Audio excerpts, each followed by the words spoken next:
Guys, ito, haba ng sila guys. Mga nakasabay natin sa LRT kayo na yan, 20 yan, bumaba. Ito yan guys.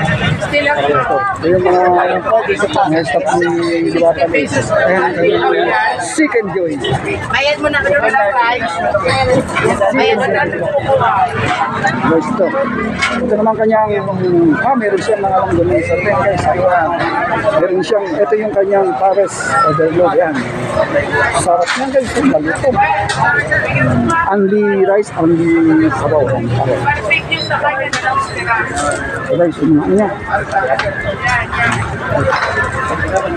Ito drinks, ito yung kanyang sabaw. Ayan, hindi tayo guys.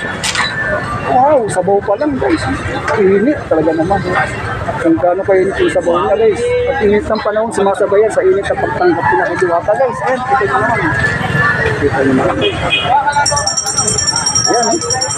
Ayaw guys. Dami guys.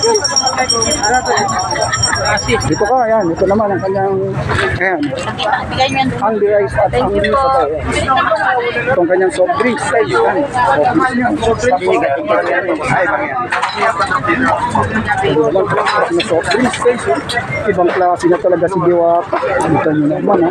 Samantalang nung araw to, 2015. Diba? Kari-karikon, cycle lang to si Diwata. Nadadaanan natin dito yan guys. Pero hindi pa siya ganong nagbabiral na. Pero ito. Ayan guys.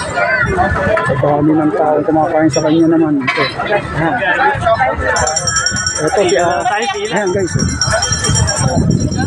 Si Allen Luke guys. Ito nyo naman oh.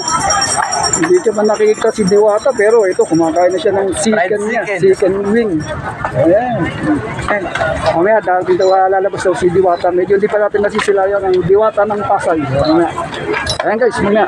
Medyo kain mo tayo guys. Ayan. Kaway tayo dito. Ayan. Ayan naman guys. Tayo-tayo lang muna tayo. Ayan. Hindi naman mainit dito. May mga puno at may tents guys. Ayan. Pero sa dami ng taong kumakain. Wala pa to ha. Hindi pa ito masyado makapapila ngayon ha. Alas 2 ng tanghali. Ayan o. Ito nyo.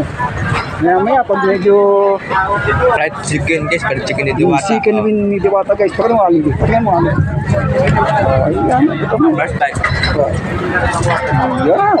Ayan naman. Ha? Okay. Tayo na tayo guys. Ano tayo? Sobrang na tayo guys. Mamaya pag nakita natin si Diwata, medyo pag sila tayo, magpapapicture tayo. Okay.